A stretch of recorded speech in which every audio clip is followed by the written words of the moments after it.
You ask Tiger to solve. This deals with linear equations with one unknown. The final result is x equals 3. Let's solve it step by step.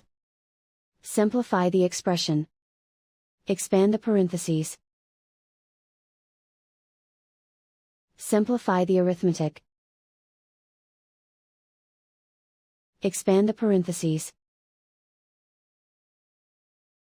Simplify the arithmetic.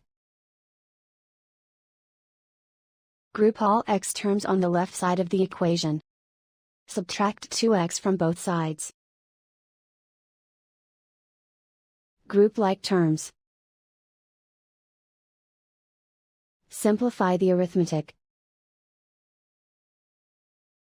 Group like terms. Simplify the arithmetic.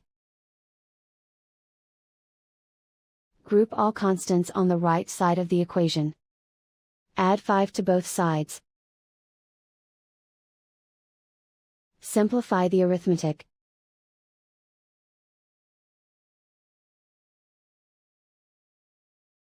Isolate the x. Divide both sides by 3. Simplify the fraction. Find the greatest common factor of the numerator and denominator.